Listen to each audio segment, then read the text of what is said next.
Nah, maaf ya, sahabat akuntansi, tadi listrik padam sebentar ya. Jadi kita mulai lagi menyambung tadi, jadi udah clear ya mengenai tuntutan ganti rugi.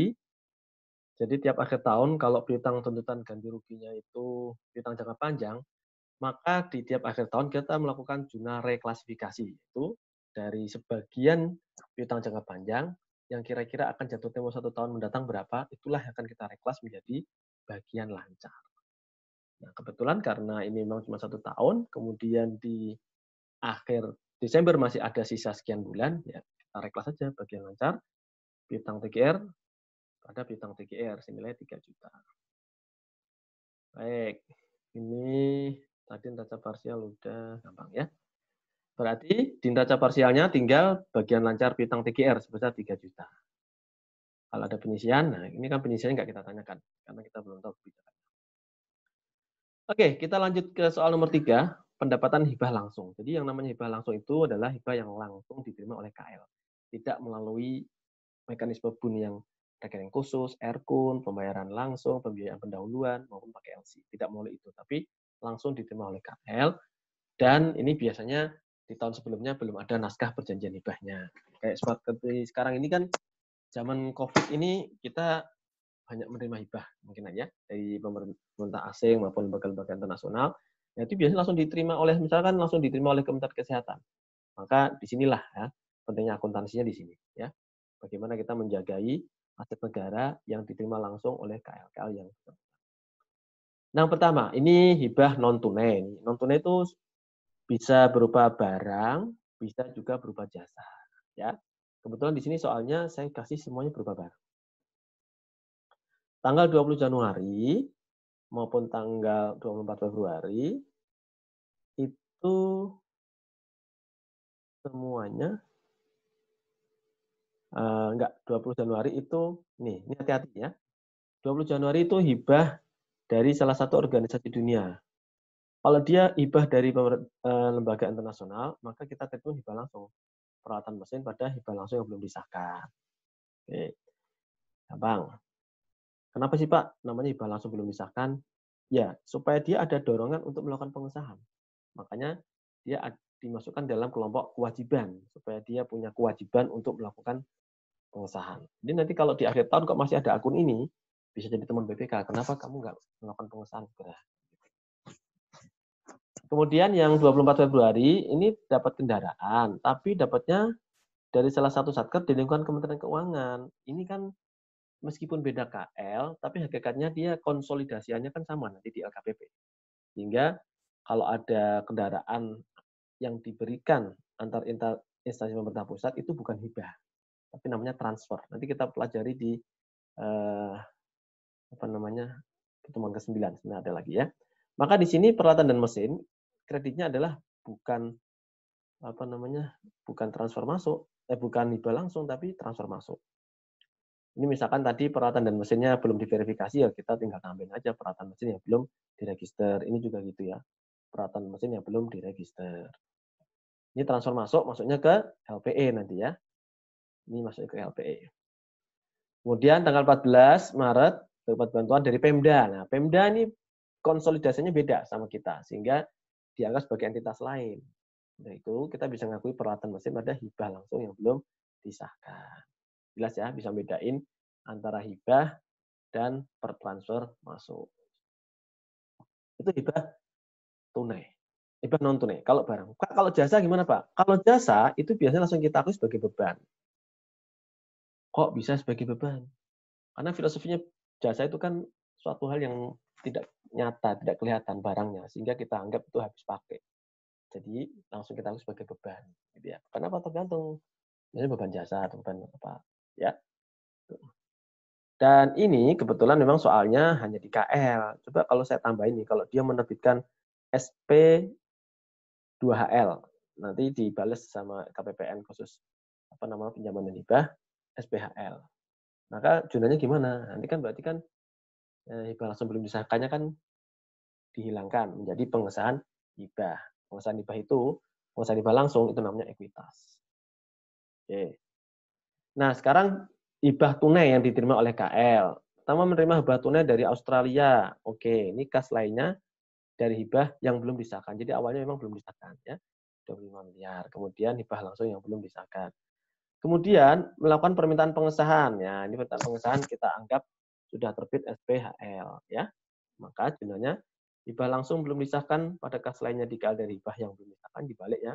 Kemudian kita munculkan kas lainnya di KL dari hibah yang sudah disahkan ya dan pengesahan hibah. Oke, tadi saya bilang ya, pengesahan hibah masuk ke mana? Ekuitas. Ketika terbit SPHL, bagi Bun, si Kubah, maka dia perlu nyatet nih. Kebetulan nggak saya tanya di sini. Dia gunanya apa kalau di Bun? Dia mendebit di DEL, mengkredit pendapatan hibah. Ya, di LRA-nya juga gitu nanti di kasnya. Di DEL pada pendapatan hibah. Di pendapatan hibahnya diakui oleh si Kubah, oleh Bun. Sementara uang kasnya itu diakui oleh KL yang menerima hibah. Itu ya teman-teman ya. Baik. Lanjut, sekarang kalau ini Pak, dari hibah dana hibah itu dibelikan alat. Nah, ini sebenarnya materi pekan keempat nih, belanja yang sumbernya dari dana hibah. Cuman ini saya kasih yang mudah saja. Kalau soalnya seperti ini, membeli peralatan dan hibah, gimana nih? Harganya 3,5. Ya, oke. Kita anggap saja sudah kita beli, tapi belum terverifikasi gitu ya. Belum terverifikasi. Sehingga kita hanya menjurnal barangnya ada, dan kita masih anggap utang yang belum diterima tagihannya. Oke. Dan ini tidak saya teruskan. Kalau saya teruskan, kalau ternyata nanti sudah terverifikasi Pak, ya tinggal dibalik ya. Peralatan mesin pada peralatan mesin yang belum diregister, kemudian utang yang belum ditagihkan, utang yang belum diterima tagihannya pada belanja modal yang masih harus dibayar. Nanti sisi kasnya adalah belanja modal. Oke, ini kan belum belum di ini ya, belum disahkan ya. Coba kok sekarang saya tambahin nih. Jika sudah disahkan di mana? Ya, biar teman-teman bingung. Jika disahkan, ini kan di soal nggak ada ya, maka terbit SPHL juga ya untuk mengesahkan adanya belanja sumbernya dari hibah. Maka jurnalnya apa? Kita di sini jurnalnya adalah utang yang belum diterima tagihannya. Oke.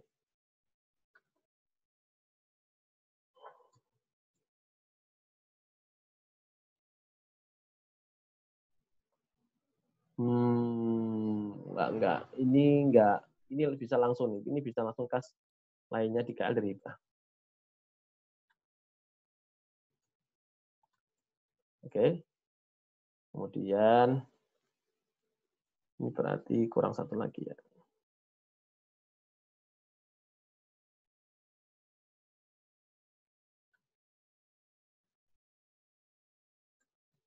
Ini jurnalnya adalah, oh benar, mohon maaf. Utang.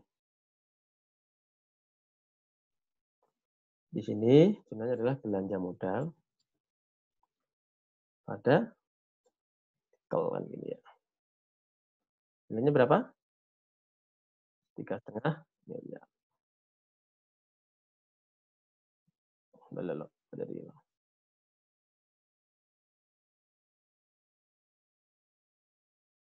maaf ya, ternyata agak lama juga sih. Nah, ini ya jurnalnya Mbak, Mas. Kalau misalkan ada pengesahan belanja ya, sumber hibah nanti dicek dengan materi pekan keempat ya. Ini.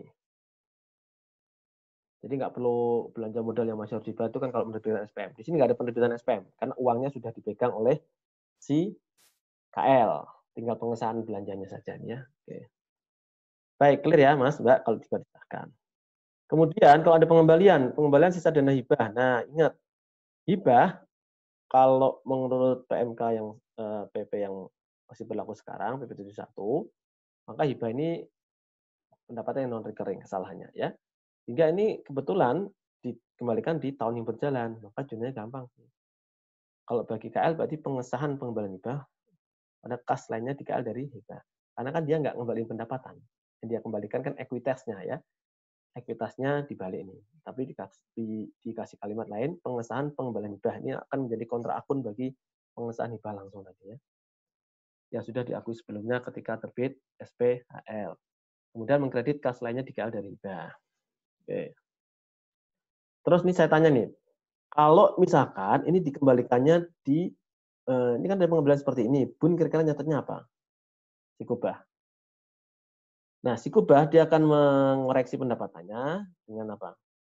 Mendebit pendapatan hibah dan mengkredit ditagihkan ke entitas lain, baik di buku besar kas maupun buku besar akrual Bun.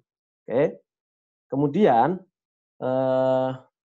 kalau saya tanya lagi nih, ini Pak, kalau dia dikembalikannya dari tahun sebelumnya gimana? Anda punya ide?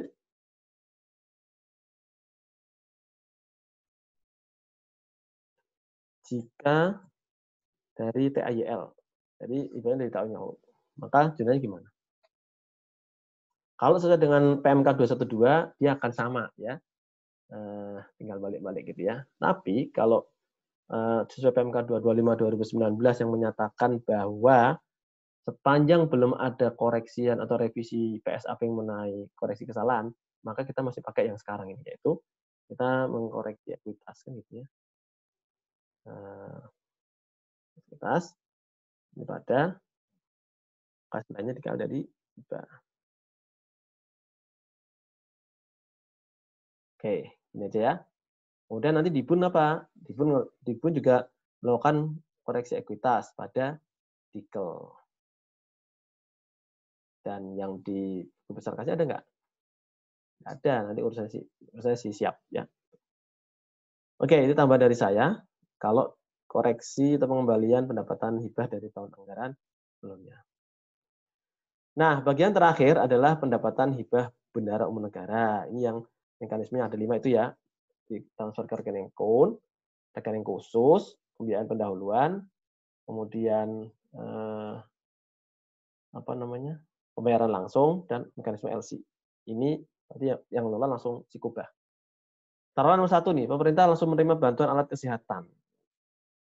Ini telah disahkan oleh KPPN. Jadi ini nganggapnya adalah ini diterima oleh KL, dia hanya mengurusi pengesahannya saja. Sehingga dia langsung nyatet detail pada pendapatan hibah hanya di jurnal akrualnya saja. PMK 271 tahun 2014 seperti ini. Kemudian 24 April menerima bantuan diterima langsung oleh KL. Karena belum ada penerbitan SPHL, maka dia nggak nyatet. Nah, oke.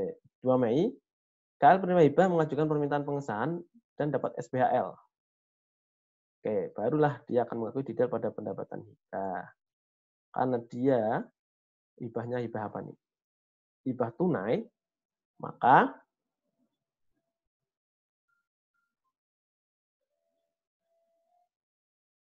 hibah tunai kan ini langsung nih. Oh, mohon maaf yang 2 Mei ya. Oh, 2 Mei ini masih hibah barang. Oke, karena kereta 100 miliar ya, hibah Mei. Yang 2 Mei ya. Yang 14 Juni ini kan 500 juta nih. Oke. Langsung ke Erkun. Berarti langsung kita akui sebagai pendapatan hibah tunai. Dua-duanya ya. Baik di akrual maupun di kas kan ini. 500 juta. Kemudian 20 Juli menerima bantuan tenaga ahli pengembangan budaya diterima KL. Belum diterbitkan SPHL, jadi dia nggak perlu nyatet. Itu ya. Makanya. Kalau sudah nyatet, gimana Pak? Kalau sudah ada SPHL ya dia nyatetnya seperti yang di sini, yang hibah barang. Detail pada pendapatan hibah dan itu hanya di jurnal akrual. Itu ya teman-teman ya, tambahan dari saya mengenai pembahasan soal latihan akuntansi anggaran dan pendapatan. Mudah-mudahan ini berguna buat teman-teman semua. Saya pesan sekali lagi kalau teman-teman ada pertanyaan, nggak usah malu-malu tanyanya di grup. Ini banyak banget yang tanya japri ke saya. Ya saya sih tetap layani, saya jawab ya. Tapi kan alangkah indahnya kalau langsung nanya di grup, jadi nggak usah malu. Biar saya sekali jawab, yang lain juga pada tahu. Gitu loh ya. Itu ya teman-teman ya. Oke, selamat belajar. Selamat menjalankan ibadah puasa bagi yang menjalankannya. Dan tetap semangat kuliah PJJ ya. Dan jangan lupa bahagia. Oke, demikian penjelasan dari saya. Mohon maaf apabila kekurangan. Assalamualaikum warahmatullahi wabarakatuh. Semangat pagi, karena sekarang udah malam, jadi semangat tidur. Oke. Sampai jumpa. Assalamualaikum warahmatullahi wabarakatuh.